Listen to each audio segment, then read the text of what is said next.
And welcome back to the Survive Scale Soar podcast. I'm your host, Jeremy. And just a quick reminder that this show comes in two formats. There's real talks, just me and the mic talking about what's happening in our world and how that'll impact your business. And success talks, where I get to interview some of the people at the top of their industry and they share with you, the audience, what has made them successful. And today is a success talk. And I am excited to have on the show Amber Wagner. She is a veteran, first of all, a wife of three amazing kids, and she is the owner of Vanity Salon in the Woodlands, Texas. Amber, welcome to the show. Hello, thank you for having me. Yeah, I'm looking forward to this conversation today. And, I coach a lot of real estate agents, and a lot of people don't know that I also work with small business owners, and I get to work with you. And I think it's just some really great insight into an industry that what's incredible is there's a lot of similarities with business owners, no matter what business that they're in, that they're dealing with. And I think this is going to help a lot of people today. So, Amber, let's jump right in. Share with the audience your journey to building and owning Vanity Salon. Well, I was a hairdresser for about 18 years when I opened Vanity. I was at a place where I had worked for the big companies. I'd worked for myself in a small suite, and I was just ready for my next step. And this salon space came available, and I just jumped on it.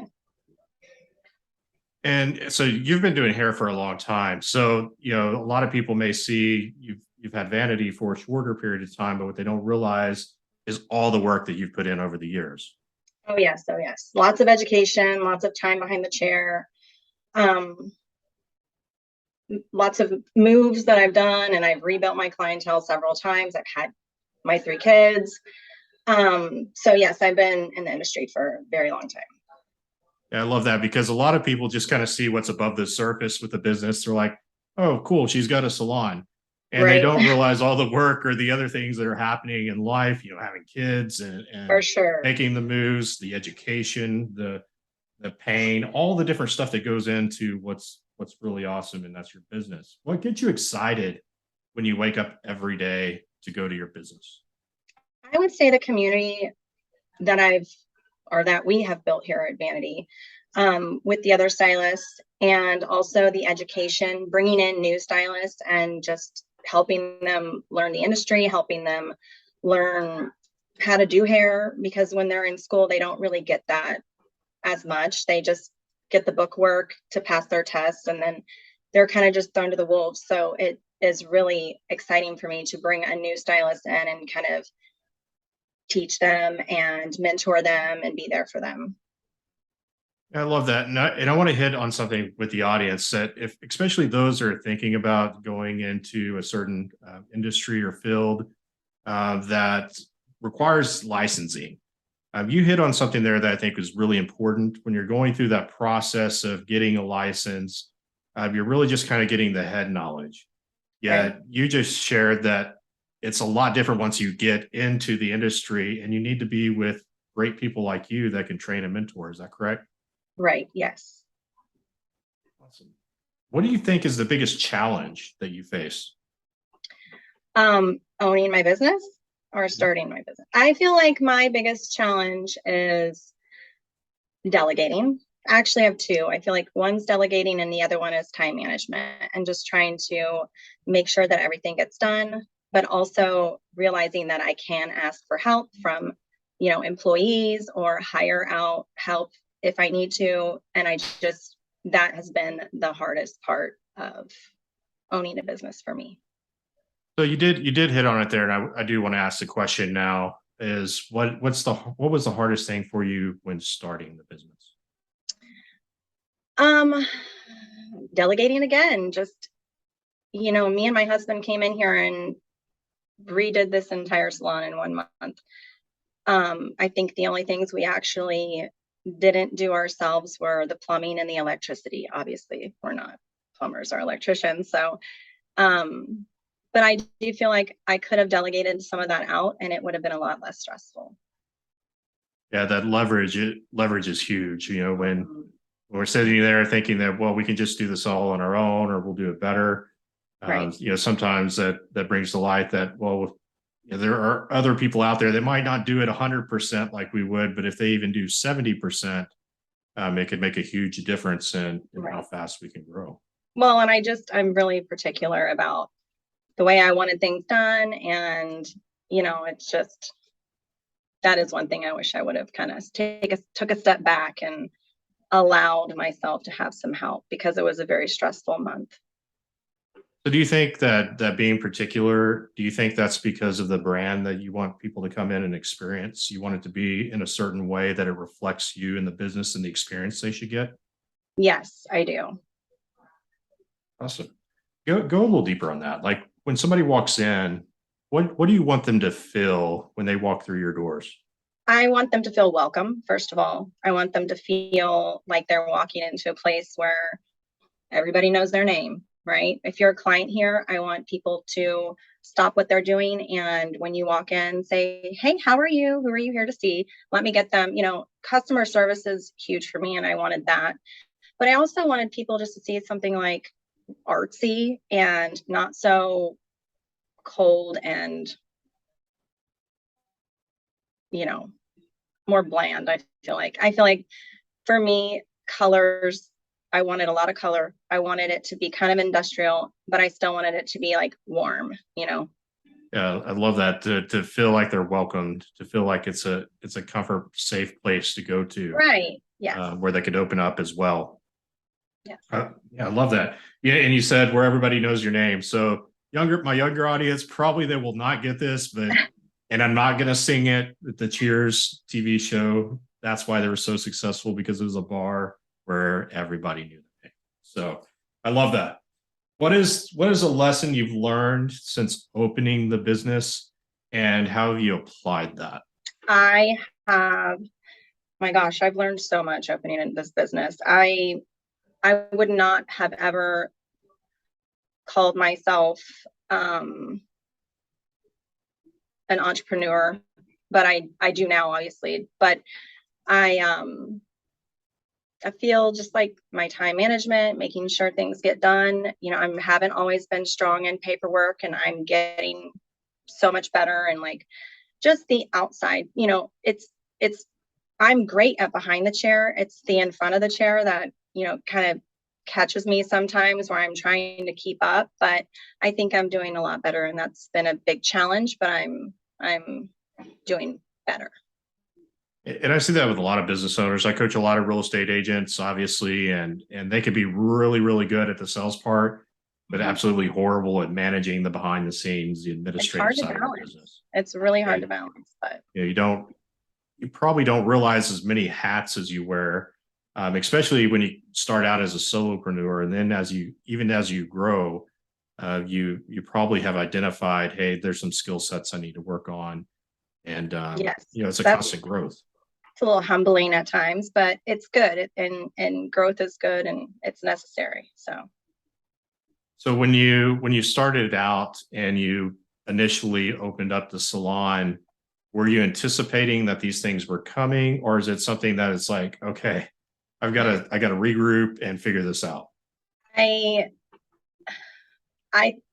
knew a little, because I had rented my own like salon suite before, and I felt fine. But it was when I got my people that work with me here, that was a transition for me, and it was a learning curve, because I had to I didn't really realize all the things that went into that.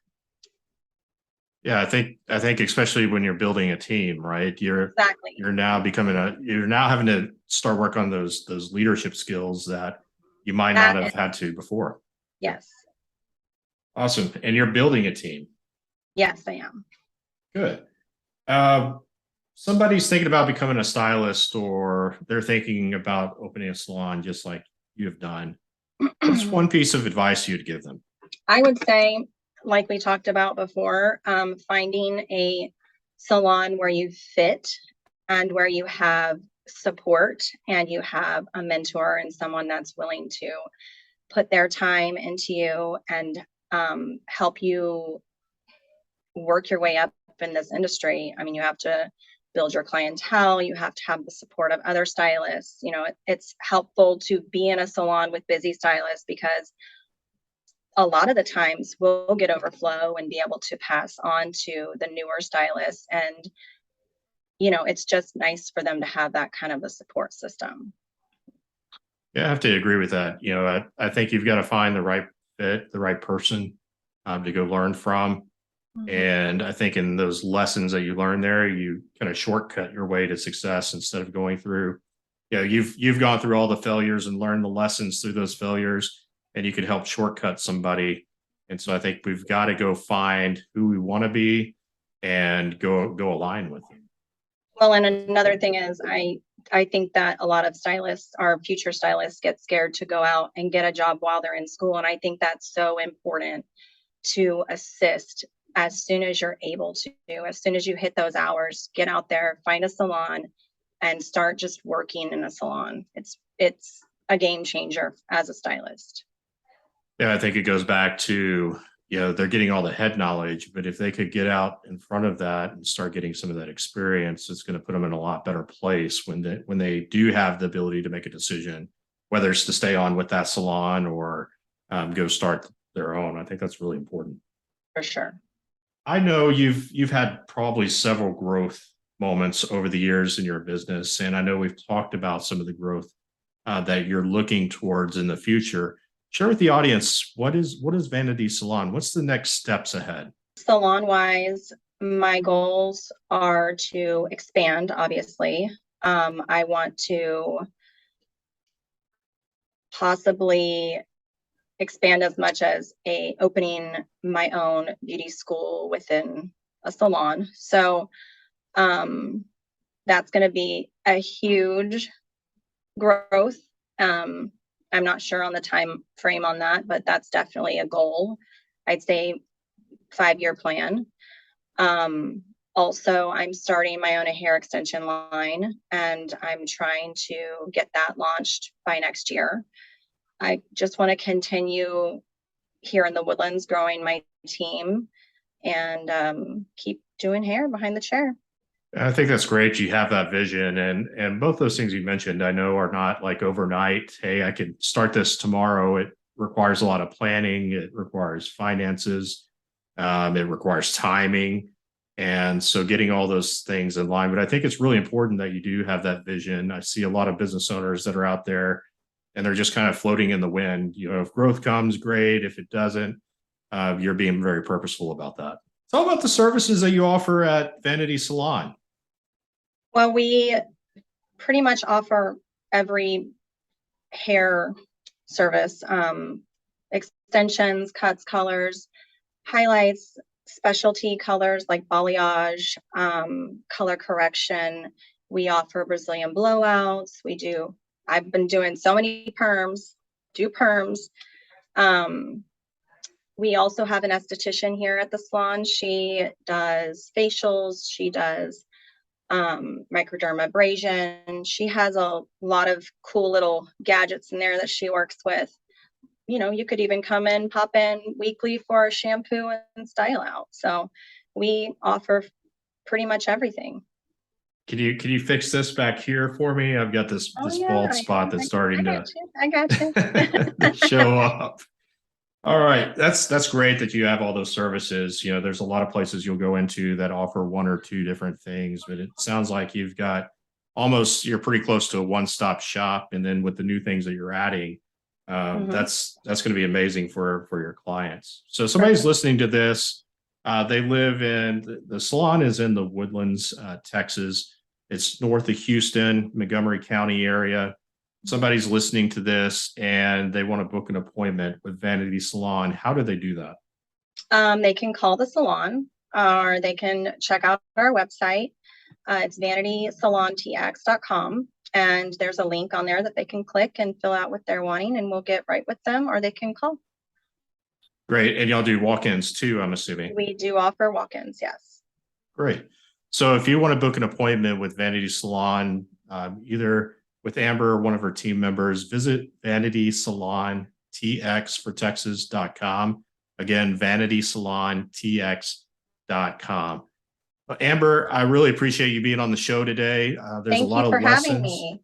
Yeah, I think there's a lot of things that you shared here that is going to help somebody out there. It doesn't matter the business that they're in.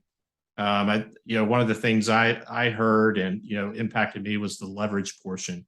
Like find those good people around you that can help you Very grow important. to where you want to go. Yes. Awesome. Well, Amber, thank you again for being on the show. And until next time, onward and upward.